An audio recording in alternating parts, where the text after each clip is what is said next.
तो दोस्तों, आपका आपके अपने YouTube चैनल गॉडली स्टोरी पर स्वागत है। कृपया वीडियो को लाइक और चैनल को सब्सक्राइब कर दे। यह कहानी काल्पनिक है, तो कृपया इसे वास्तविकता से न जोड़े। चलिए कहानी शुरू करते हैं। कहानी केवल मनोरंजन के उद्देश्य से बनाई गई है, तो चलिए एपिसोड शुरू करते हैं।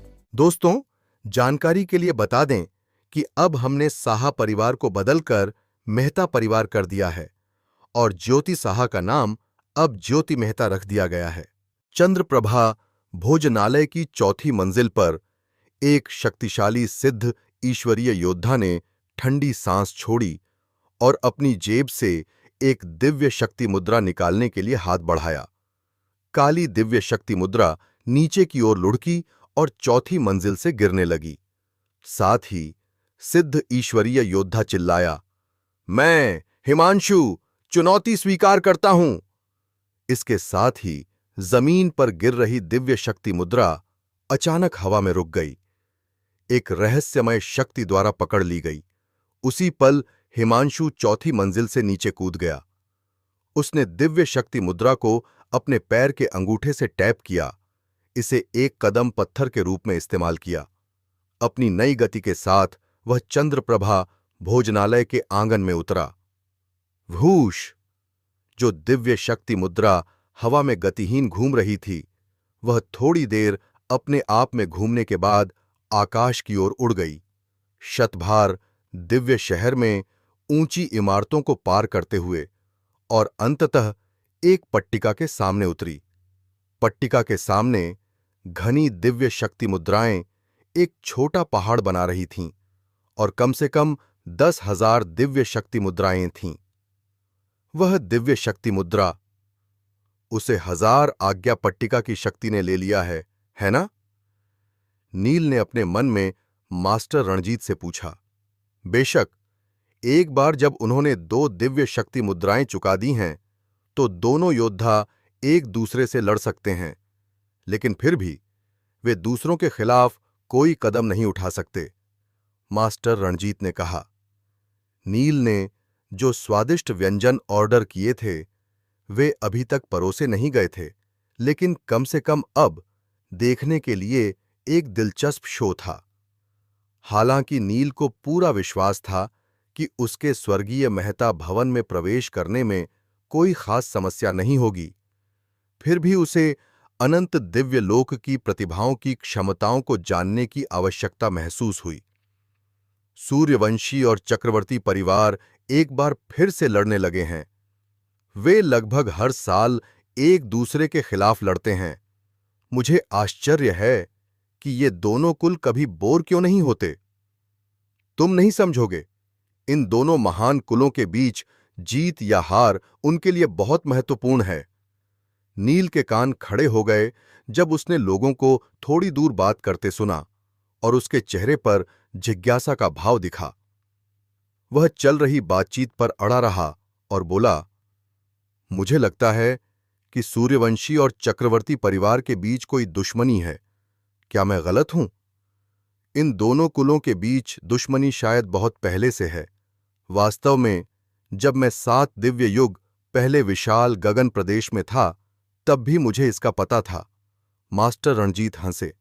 जैसा कि पता चला, विशाल गगन प्रदेश को 3 महान कुलों द्वारा नियंत्रित किया जाता था और प्रत्येक कुल 2 दिव्य शहरों पर कब्जा करता था। दिव्य शहर अनंत दिव्य लोक भर में सभी तीसरी श्रेणी के कुलों के लिए बहुत महत्वपूर्ण था। दिव्य शक्ति मुद्रा का विशाल बहुमत इन दिव्य शहरों से प्राप्त होता था। सूर्यवंशी, चक्रवर्ती और चंद्रवंशी परिवार प्रत्येक के पास क्रमशः 2 दिव्य शहर थे। इससे भी अधिक, विशाल गगन प्रदेश में एक केंद्रीय दिव्य शहर था, जिसे स्वर्गीय छत्र दिव्य शहर के नाम से जाना जाता था। स्वर्गीय छत्र दिव्य शहर में 100 आज्ञा पट्टिका थी। आकार या क्षेत्र की परवाह किए बिना यह पट्टिका अन्य 6 दिव्य शहरों की तुलना में बहुत बड़ी थी और इससे प्राप्त होने वाली दिव्य शक्ति मुद्रा की मात्रा स्वाभाविक रूप से बहुत अधिक थी। पहले मेहता परिवार ने यह घोषित नहीं किया था कि स्वर्गीय छत्र दिव्य शहर का मालिक कौन सा कुल था, और इस प्रकार सूर्यवंशी, चक्रवर्ती और चंद्रवंशी परिवार इस मुद्दे पर लगातार बहस कर रहे थे। अधिकांश समय इस लगातार झगड़े से लड़ाई होती थी। अंत में चंद्रवंशी परिवार अब और रुक नहीं पाया और स्वर्गीय छत्र दिव्य शहर के लिए भयंकर लड़ाई छोड़ दी। ऐसा करने से सूर्यवंशी और चक्रवर्ती परिवार की लड़ाई और भी तेज हो गई। कुल मिलाकर दोनों महान कुलों ने फिर भी मेहता परिवार को सचेत किया था और मेहता परिवार ने अंततः इस विवाद को सुलझाया। इसके अलावा उन्हें एक नया नियम बनाने के लिए भी बाध्य किया गया था।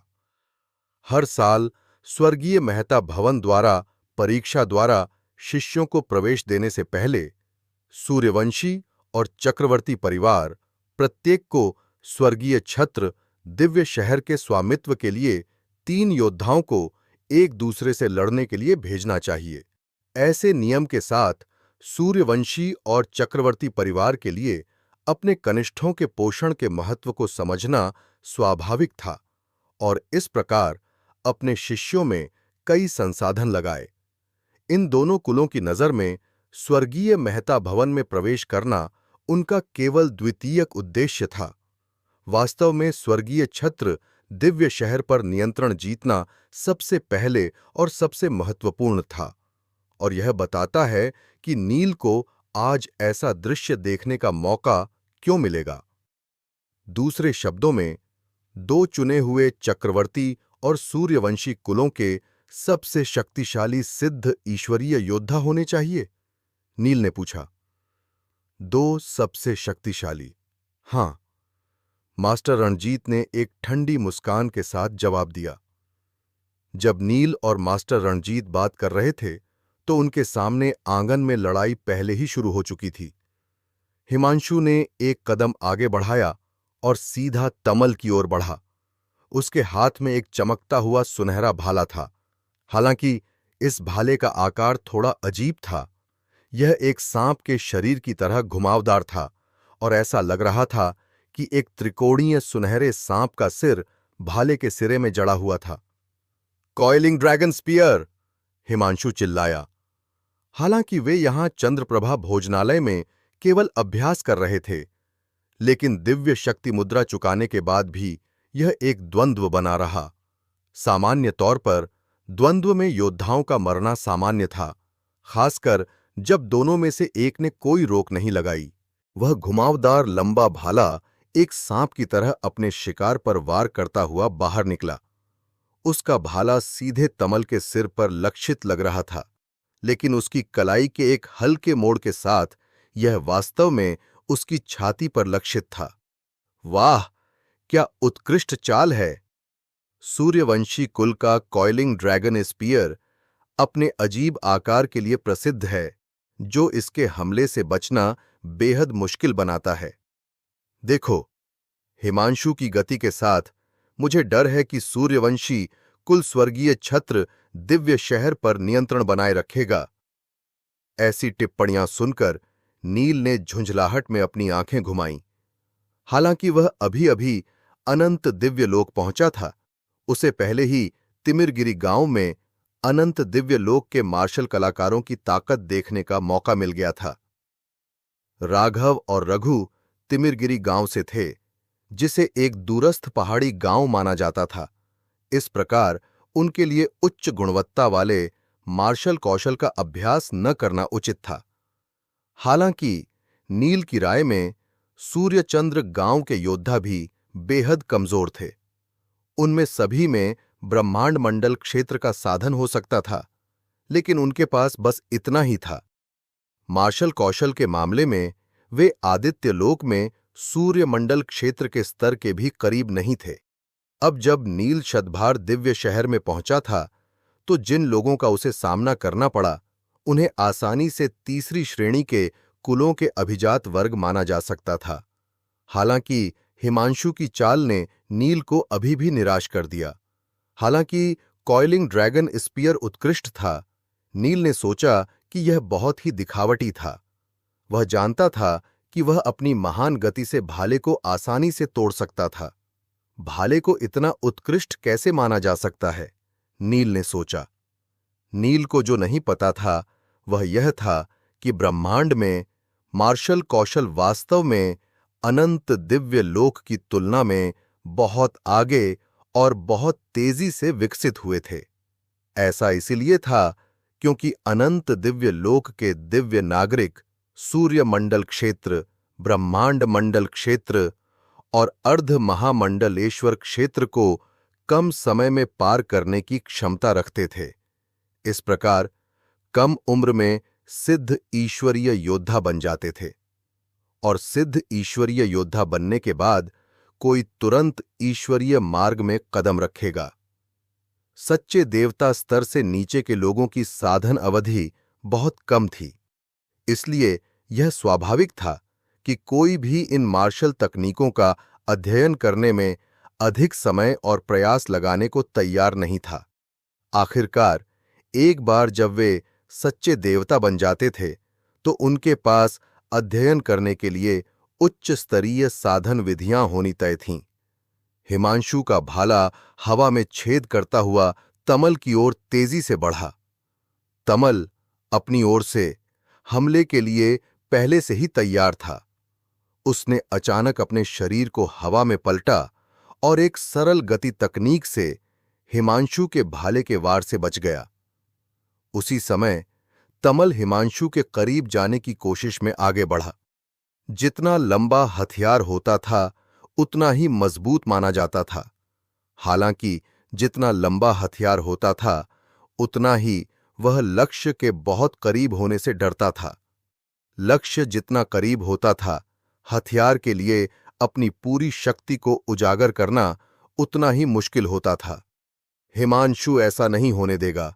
उसने सांप के आकार का सुनहरा भाला कसकर अपने हाथ में पकड़ा और उसे हल्के से हिलाया। सांप का सिर तुरंत जीवित हो गया और सुनहरे भाले के चारों ओर लिपट गया, जबकि लगातार तमल की ओर बढ़ रहा था। Boom, boom, boom! तीनों लगातार वार जमीन पर लगे। अनंत दिव्य लोक में सामग्री ब्रह्मांडों में पाई जाने वाली सामग्री की तुलना में कहीं अधिक ठोस थीं। यदि वे एक ब्रह्मांड में होते तो हिमांशु के 3 वार पूरी तरह से 3 विशाल पहाड़ों को नष्ट करने में सक्षम होते। हालांकि यहां अनंत दिव्य लोक में वारों ने केवल फर्श में 3 छोटे छेद बनाए। जैसे ही नील ने देखा, उसने यह भी देखा कि फर्श में वास्तव में एक उपचार कार्य था। जैसे ही छोटे छेद दिखाई दिए, वे अपने आप में अंदर की ओर सिकुड़ने और गायब होने लगे। अन्य लोग ऐसे विवरणों को देखने के आदी थे, लेकिन नील के लिए यह पहली बार था और उसे अभी भी यह सब बहुत दिलचस्प लगा। आदित्यलोक में कोई फर्श नहीं था जो महामंडलेश्वरों के हमलों का सामना कर सके। वास्तव में भले ही ऐसी कोई सामग्री वहां मौजूद होती, कोई भी इसे इस तरह बर्बाद करने और इसे फर्श में बदलने की हिम्मत नहीं करता। इस तथ्य के बावजूद कि तमल पहले से ही हिमांशु के काफी करीब आ गया था, कुछ क्षण पहले दिए गए तीनों वारों में से कोई भी वास्तव में तमल को नहीं लगा था। तमल के हाथों में एक नीली रोशनी चमकी।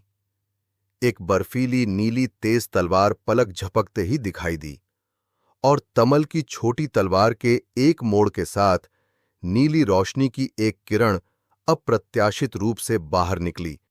कपड़े फटने की आवाज सुनाई दी जब छोटी तलवार हिमांशु की गर्दन के ठीक सामने अचानक रुक गई।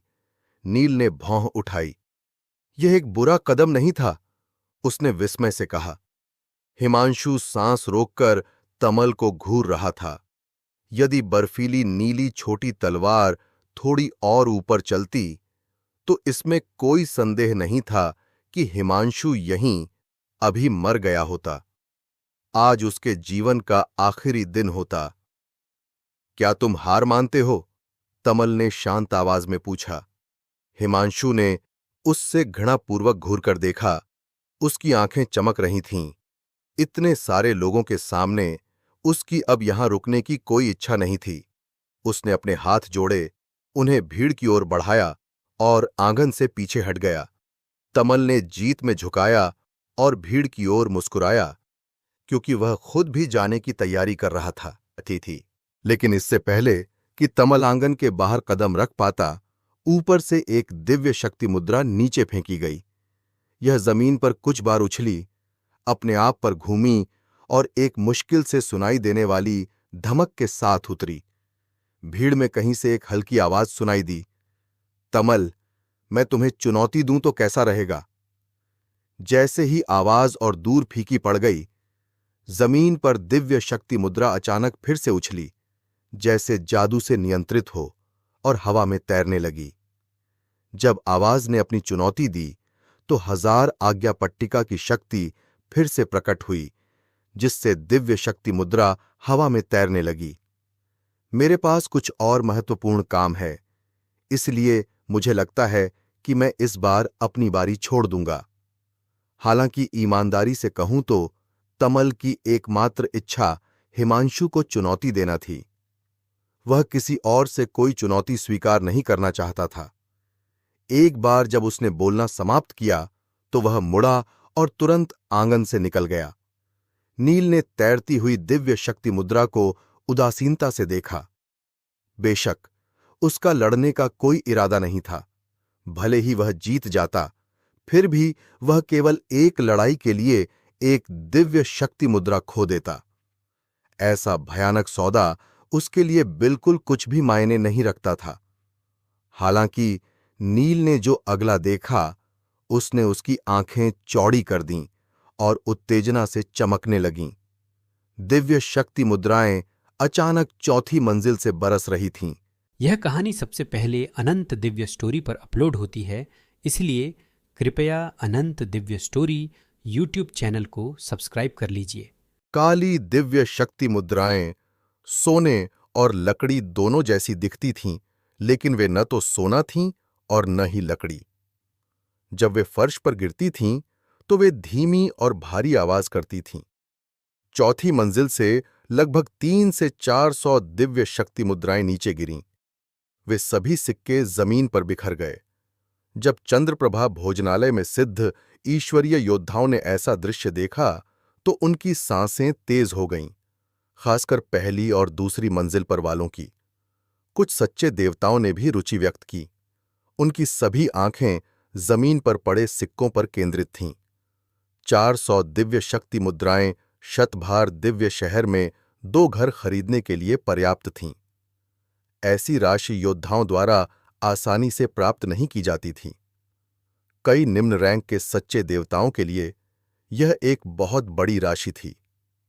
हालांकि चंद्रप्रभा भोजनालय में योद्धा ईर्ष्यालु थे, लेकिन किसी ने भी सिक्कों को उठाने की हिम्मत नहीं की। कोई भी सामान्य योद्धा इतनी दौलत को आसानी से नहीं फेंकेगा। जिसने इतनी बड़ी संख्या में सिक्के फेंकने की हिम्मत की, वह सामाजिक रूप से बहुत प्रभावशाली रहा होगा। वह फिर चौथी मंजिल पर एक आकृति उतरी और चुपचाप जमीन पर जा गिरी। आकृति के सनकी आगमन ने आसपास के लोगों की रुचि जगा दी। अनंत दिव्य लोक में शीर्ष रैंक के सच्चे देवताओं से नीचे के कोई भी योद्धा हवा में उड़ने में सक्षम नहीं थे। हालांकि कोई भी ऊंची जगह से गिरने पर भी रचनात्मक हो सकता था। चौथी मंजिल से आए व्यक्ति ने प्रभाव के बल को कम करने के लिए एक चतुर तरीका इस्तेमाल किया और एक फुर्तीली बिल्ली की तरह नीचे उतरा। उस व्यक्ति ने एक बैंगनी रंग का लबादा और एक बैंगनी सोने का मुकुट पहना हुआ था। उसके होठों पर लाली थी, जबकि उसकी त्वचा बेदाग सफेद थी। उसके चेहरे पर एक युवा लड़की जैसी सुंदर विशेषताएं देखी जा सकती थीं। इसके अतिरिक्त उसकी उपस्थिति 16 या 17 वर्ष की उम्र के एक युवा से अधिक नहीं दिखती थी। कोई मुझे चुनौती देने की हिम्मत नहीं करता? आप कम से कम कोशिश तो कर सकते हैं। अगर आप जीत जाते हैं, तो ये सभी दिव्य शक्ति मुद्राएं आपकी होंगी। उसने शांत लेकिन अहंकारी लहजे में कहा। उसने पहले तमल को चुनौती देने के लिए एक दिव्य शक्ति मुद्रा फेंकी थी, लेकिन उसे अस्वीकार कर दिया गया था। फिर भी उसे अभी भी एक लड़ाई की लालसा थी। इस प्रकार अन्य योद्धाओं के साथ लड़ाई शुरू करने के लिए उसके द्वारा दिव्य शक्ति मुद्रा का ढेर गिराया गया। फर्श पर पड़ी दिव्य शक्ति मुद्राएं उन सिद्ध ईश्वरीय योद्धाओं को ललचा रही थीं। उनमें से कई ईर्ष्यालु हो गए। उनके मुंह सिकुड़ गए क्योंकि वे केवल सिर हिला सकते थे। उनमें से किसी ने भी उस युवा को चुनौती देने की हिम्मत नहीं की। तो दोस्तों, क्या लगता है आपको? क्या होगा आगे? जानने के लिए सुनते रहिए महागाथा, सिर्फ और सिर्फ गॉडली स्टोरी चैनल पर।